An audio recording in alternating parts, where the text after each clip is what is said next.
Bem, meus irmãos, como estudo da noite para as nossas reflexões, eu escolhi o tema Deus. Porque nós sabemos que Deus é o basilar da doutrina espírita.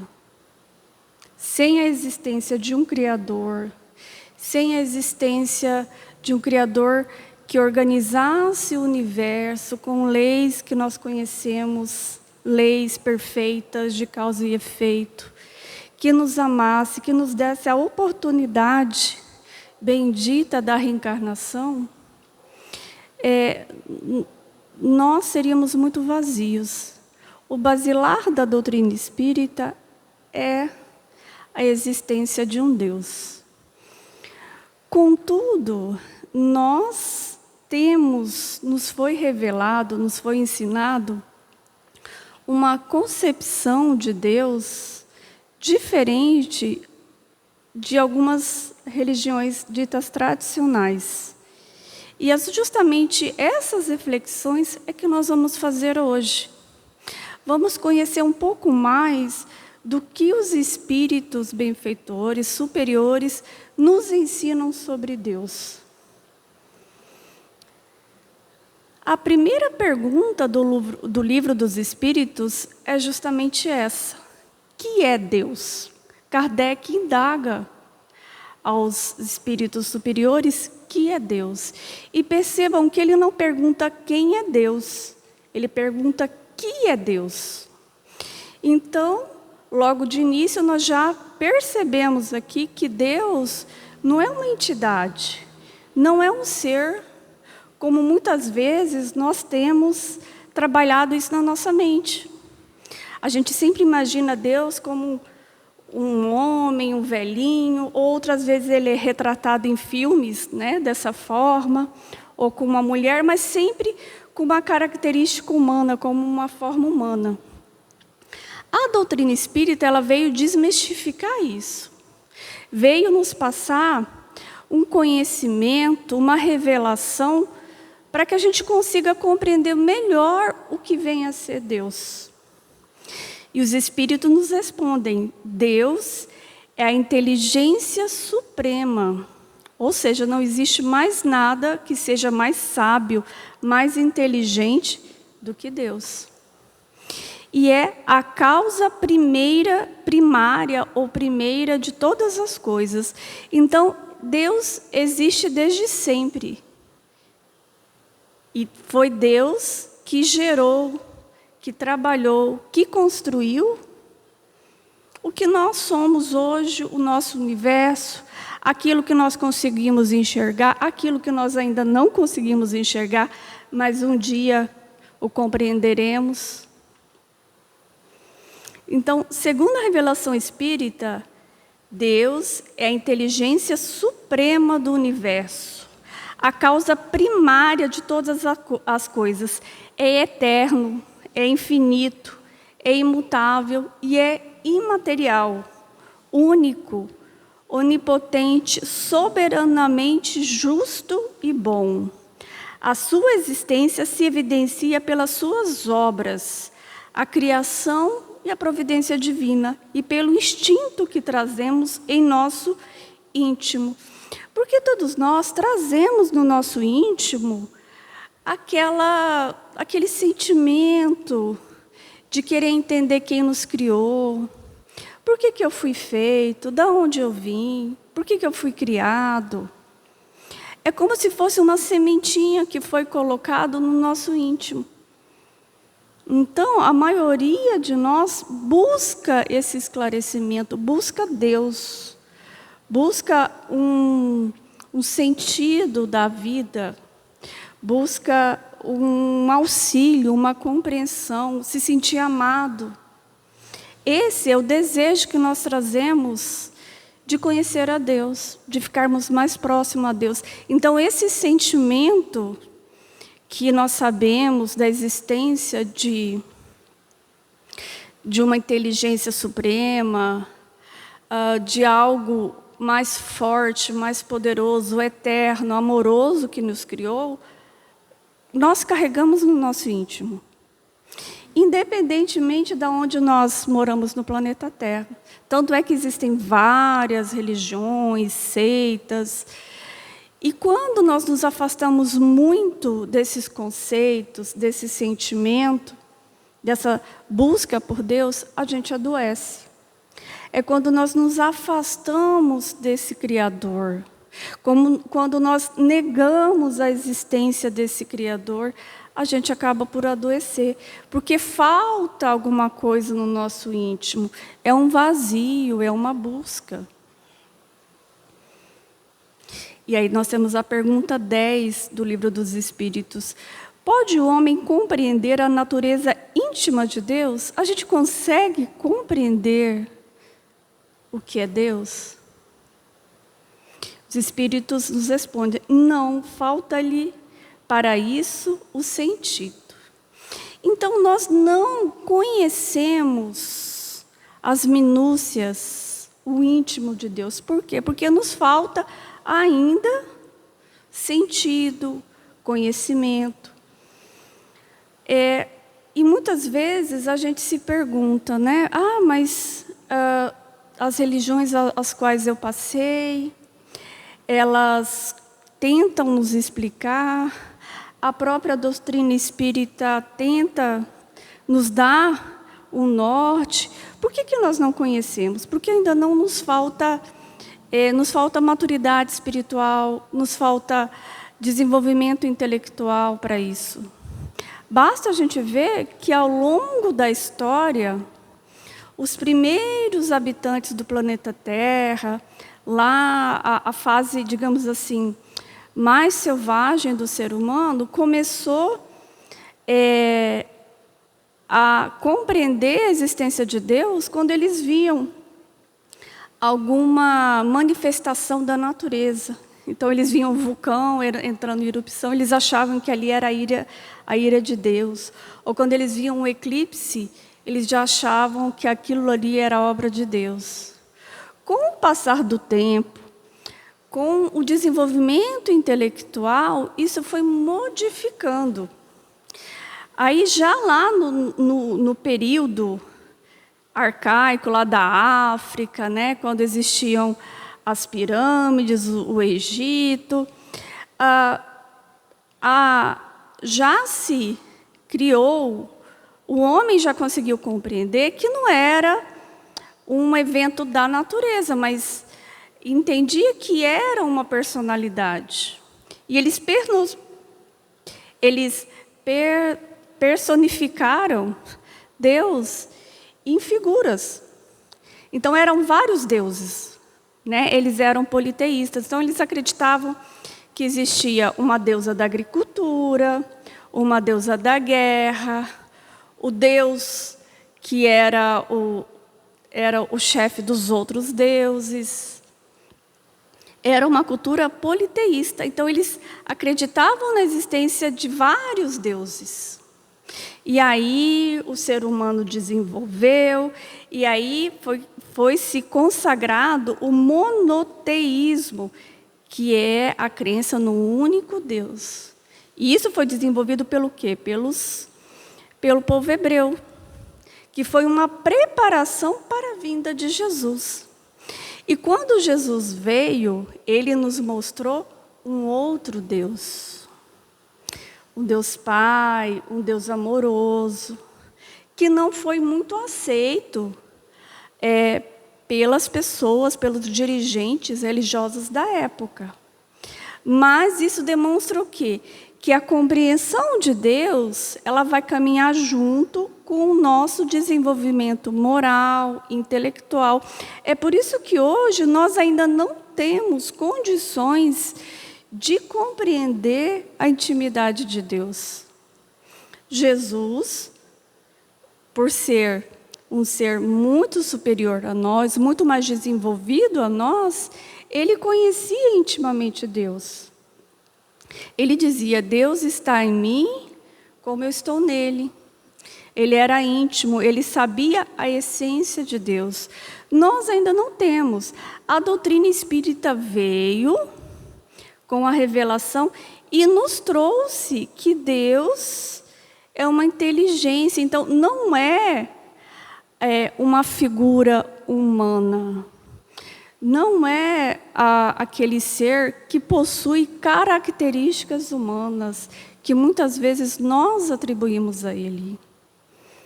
Nós pedimos que Deus nos vingue, nós pedimos que Deus nos faça favores. A doutrina espírita veio nos dar mais um passo, revelando que o Deus é o Deus de todos, que existem leis universais, que nós não somos privilegiados por adotarmos essa ou aquela religião, que Deus nos ama de maneira igual, que nos dá as mesmas oportunidades. Contudo, na contramão do que nós estamos estudando, existe também uma corrente que nega a existência de Deus, que são aquelas pessoas que se dizem ateus. Eles negam a existência de Deus.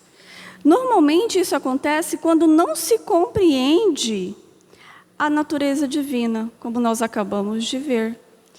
Que Deus é uma inteligência suprema, que é a causa primeira de todas as coisas, que Ele é que criou. E o problema do mal. Muitas vezes as pessoas acham que como o mundo, a sociedade onde a gente vive, tem tantas mazelas, tantos crimes, tantas injustiças, eles atribuem isso a Deus. Ao invés de nós assumirmos as nossas responsabilidades pela vida, pela sociedade que nós temos hoje, nós achamos mais fácil dizer que foi obra de Deus. Então a pessoa fala assim, nossa, mas esse mundo é tão imperfeito, tem tanta dor, tanta guerra, tanta injustiça, tanta violência, que Deus é esse, Deus não existe, nós estamos aqui largados. E a gente sabe que não é assim. Que existe as leis de causa e efeito, que são consequências das nossas escolhas. Então, a pessoa ela acaba sendo ateísta, ou se diz ateísta, por não compreender essas leis divinas, por não entender como que funciona a lei de causa e efeito, a reencarnação. E a rejeição ao dogmatismo, porque muitas vezes aquele Deus que é pregado pelas religiões ditas tradicionais é um Deus vingativo, é um Deus que privilegia, Olha, se você me adorar, você vai ser salvo. Olha, aquele povo não está me adorando, então eu vou castigar. Então, as pessoas, não é que elas não acreditem em Deus, elas não acreditam nessa concepção de Deus, Deus com características humanas, que nós atribuímos a Ele. E a doutrina espírita também, ela comprova, ela especifica, ela nos ensina as provas da existência de Deus. Porque quando Kardec ele publicou o Livro dos Espíritos, vivia-se um momento muito opressor da religião dominante, e, por outro lado, existia também uma ideia muito materialista das coisas. O materialismo estava no seu auge. Então, ele dedicou uma parte para combater o materialismo. E, a partir daí, ele desenvolveu todo um trabalho explicando e provando a existência de Deus. Contudo, quando a pessoa não quer entender, ou quando ela não está preparada para compreender, por mais que se explique, por mais que se divulgue, não é o momento daquela pessoa. Então, Kardec aqui ele vai nos ensinar, ele faz uma pergunta, Que se deve pensar da opinião dos que atribuem a formação primária a uma combinação fortuita da matéria ou por outra ao acaso? Os espíritos respondem, outro absurdo. Que homem de bom senso pode considerar o acaso um ser inteligente? Porque no universo é tudo, e no sistema biológico da Terra, os ecossistemas da Terra, é tudo tão equilibrado, é tudo tão perfeito. O nosso sistema solar, o nosso planeta, ele foi colocado numa posição em que a gente recebe a luz do Sol, mas ao mesmo tempo nós somos protegidos dos raios solares. Então a gente vê que há uma inteligência por trás disso, que não tem como ser obra do acaso. É isso que os Espíritos estão aqui nos dizendo. E demais, que é o acaso? O acaso é nada. Como que o universo poderia ter sido criado do nada? A harmonia existente no mecanismo do universo patenteia combinações e desígnios determinados, e por isso mesmo revela um poder inteligente. Atribuir a formação primária ao acaso é insensatez, pois que o acaso é cego e não pode produzir os efeitos que a inteligência produz. Um acaso inteligente já não seria o acaso. Então, como pode existir um sistema solar tão inteligente que a Terra, metade do planeta, do globo terrestre, fica virado para o Sol, ou outro para a Lua, e aí daqui a pouco inverte? Como pode ser tão inteligente esse sistema e dizer que isso é uma obra do acaso? Atribuir que tudo é o acaso é algo tão simples e despretensioso que acabou ganhando a mente de muitos que se perdem no raciocínio sobre uma inteligência primária que conduziu toda a obra da criação. Existe uma inteligência primária que conduziu todas as leis que regem o universo e que não estão presas ao mistério inefável, mas são tão palpáveis quanto a matemática e a física. Para isso, precisamos apenas pesquisar e aprofundar-nos no assunto. Ou seja, essas leis que regem o universo, as leis da física, da mecânica, elas são científicas, elas não advêm do imaginário. Isso que nós estamos falando, de um planeta tão perfeito, tão harmônico, são todas leis naturais que hoje os cientistas já descobriram, estão descobrindo. Então, não tem como dizer que tudo isso foi feito por obra do acaso. Mais à frente, Kardec pergunta: em que é que, na causa primária, se revela uma inteligência suprema e superior a todas as inteligências? Tendes um provérbio que diz: pela obra se reconhece o autor. Pois bem, vede a obra e procurai o autor. O orgulho é que gera incredulidade. O homem orgulhoso nada admite acima de si. Por isso é que ele denomina a si mesmo de espírito forte. Pobre ser que um sopro de Deus pode abater.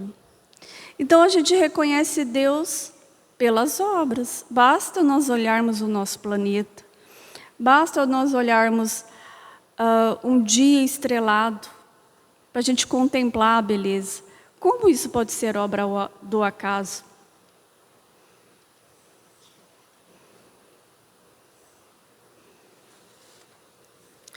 Outra prova física da existência de Deus é uma teoria que é muito conhecida por quem é engenheiro, quem atua na área de exatas, que é a sequência de Fibonacci. Fibonacci, ele é um matemático italiano, acho que ainda do século XVIII. E ele descobriu que a maior parte do que compõe o universo, a natureza, os animais, as plantas, o nosso corpo físico, ele apresenta uma sequência matemática.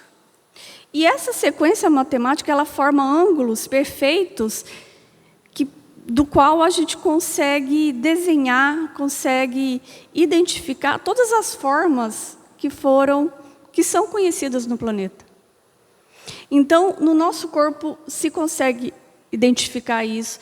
Tanto é que os grandes pintores, os grandes arquitetos, os profissionais da engenharia e da arquitetura utilizam essa sequência de Fibonacci. E eles estão denominando isso como assinatura de Deus. Ou seja, é tão perfeito, é tão lógico, que pode ser comprovado matematicamente todas as proporções perfeitas. Então, se você quiser criar um prédio perfeito, entre aspas, né, perfeito no nosso planeta, para os níveis do nosso planeta, basta você aplicar essa sequência numérica e calcular os ângulos. Isso é encontrado nas flores, nas plantas, do nosso corpo físico. Então, eles dizem que essa é a assinatura de Deus. É a prova de que não existe acaso.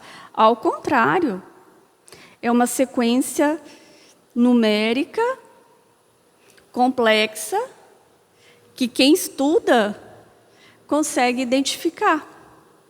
Mais uma prova da existência de Deus, da assinatura de Deus na sua criação.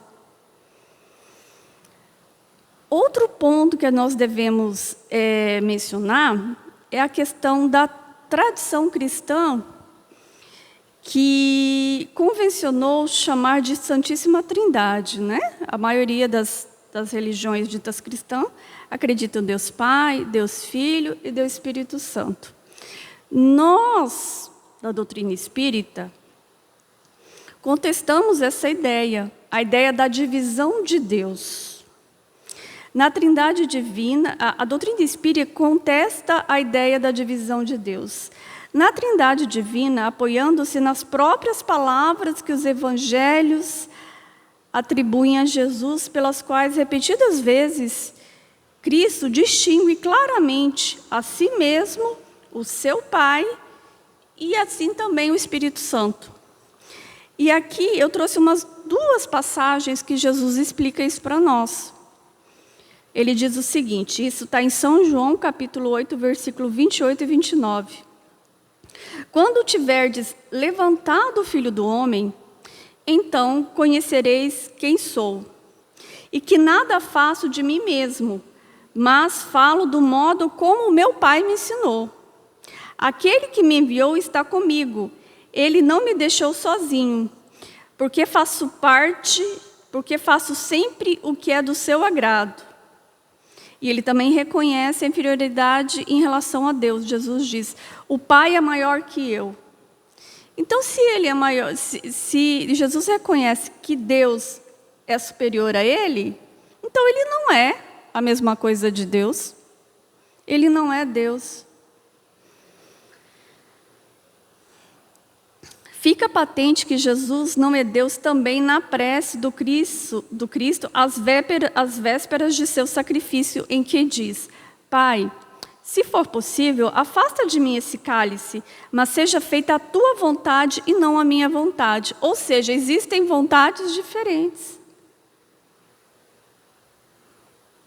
Jesus igualmente se diferencia do Espírito Santo, inclusive colocando-o acima de si mesmo. Ele diz em Mateus, capítulo 12, versículo 32. E, se qualquer disser alguma palavra contra o Filho do Homem, lhe-se-á perdoado. Mas, se alguém falar contra o Espírito Santo, não lhe será perdoado, nem neste século, nem no futuro. Então, aqui também ele se distingue. Ele se coloca numa posição inferior ao Espírito Santo. Então, não há como dizer que Deus é dividido em três partes. Nós, da doutrina espírita, acreditamos num Deus uno, que Jesus, ele é um ser, o ser que mais se aproxima de Deus, que nós temos conhecimento, né? Mas o ser mais evoluído que já reencarnou aqui no planeta Terra, mas nós sabemos que ele não é Deus, mesmo porque ele próprio diz isso, ele deixa claro isso nas Escrituras, assim como o Espírito Santo. Quando Jesus diz, o Pai e eu somos um, refere-se a uma unidade doutrinária, Há uma unidade que o Cristo tem com o Pai e com o chamado Espírito Santo. É a de pensamento, de sentimento. É a comunhão de pensamentos, de sentimentos em relação a Deus. Que Jesus, ele comunga, né? Do mesmo amor. Ele veio aqui em uma missão. Então, ele tinha o mesmo pensamento, o mesmo amor por nós que Deus tem. Então, ele veio aqui nos mostrar como era esse amor, como nós deveríamos nos comportar em relação a Deus e como nós deveríamos reconhecer a Deus.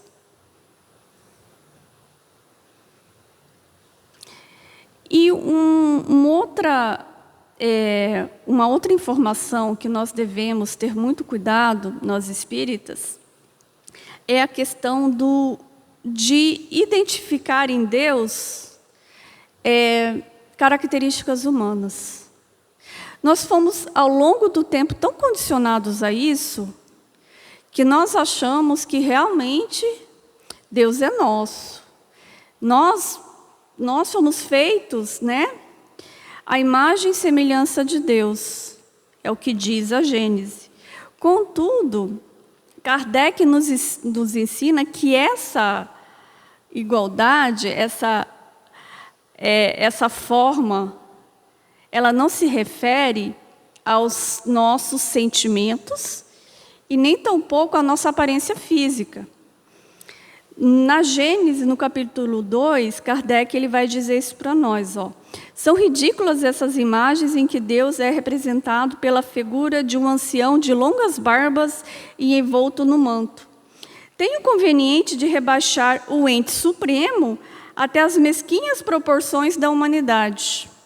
Daí estão a um passo de atribuírem a ele as paixões humanas e a fazerem dele um Deus colérico e ciumento. O Espiritismo ele distingue bem criatura e criador, sendo o criador imensuravelmente superior e completamente isento de qualquer imperfeição. Então, essa igualdade, quando diz que fomos feitos à imagem e semelhança de Deus, não é a parte física, não é das nossas imperfeições, mas é a nossa capacidade de ser parecido com Ele. Jesus não falou que nós podíamos fazer o que Ele fazia e muito mais? Que nós poderíamos nos chegar próximos a Deus? É nesse sentido, que nós somos feitos à imagem e semelhança. Mas não na parte exterior, não a parte física, não os defeitos que carregamos, as nossas dificuldades. Mas é o germe divino que está entre nós. E que um dia poderemos chegar próximos de Deus. Teremos o que a doutrina diz de uma perfeição relativa.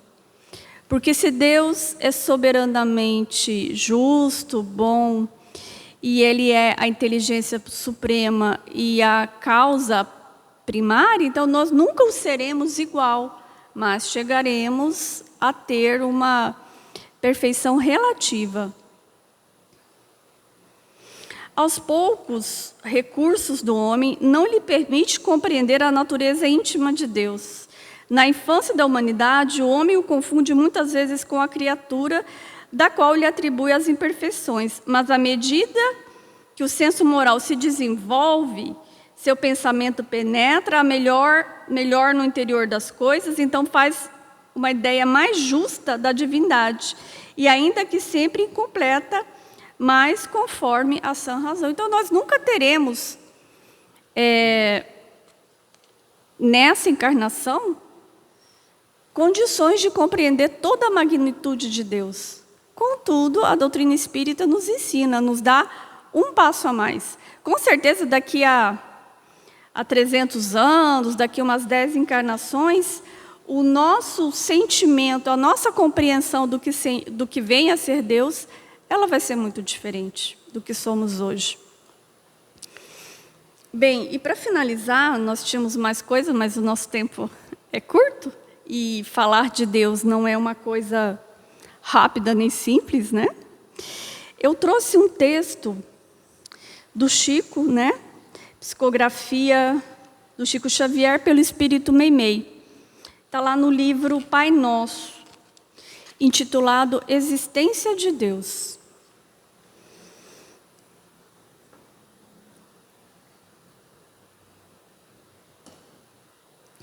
Conta-se que um velho árabe analfabeto orava com tanto fervor e com tanto carinho cada noite que certa vez o rico chefe de grande caravana chamou-o à sua presença e lhe perguntou: por que oras com tanta fé? Como sabes que Deus existe quando nem ao menos sabe ler? O crente fiel respondeu: grande Senhor, conheço a existência do nosso Pai Celeste pelos sinais dele. Como assim? Indagou o chefe admirado. O servo humilde explicou-se. Quando o Senhor recebe uma carta de uma pessoa ausente, como reconhece quem a escreveu? Ele responde pela letra.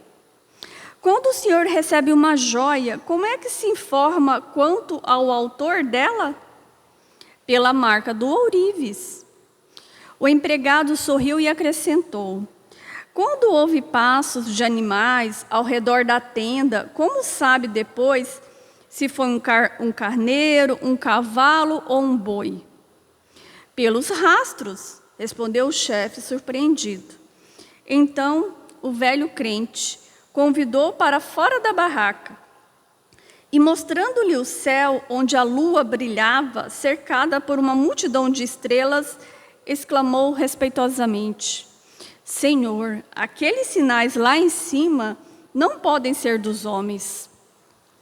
Nesse momento, o orgulhoso caravaneiro, de olhos lacrimosos, ajoelhou-se na areia e começou a orar também. Então, quando nós tivermos dúvidas da existência de Deus, que muitas vezes, por mais que tenhamos conhecimento, por mais que a gente estude, por mais que a gente profetize uma fé, vão ter momentos que a gente fica chateado, fraco na nossa fé. Então, quando nós tivermos essa dúvida da existência de Deus, vamos fazer o que essa história aqui nos conta. Vamos olhar para o céu numa noite estrelada e vamos nos perguntar: quem fez isso? Isso não é obra do acaso. Isso é Deus.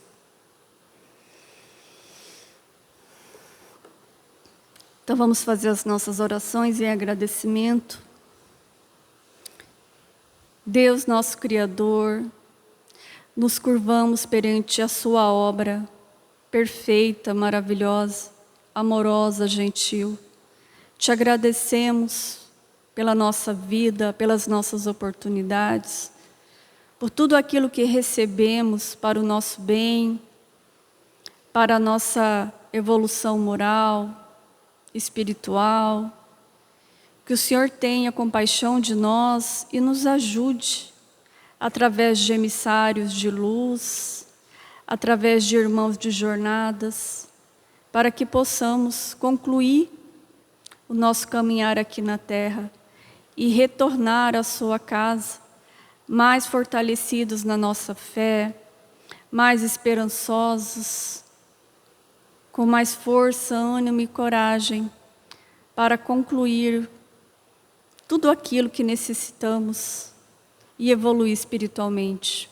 Abençoe esta casa, abençoe os nossos lares, que todos possamos chegar em segurança. Obrigada, Deus, gratidão, Jesus. Obrigada a todos os nossos benfeitores. Que assim seja.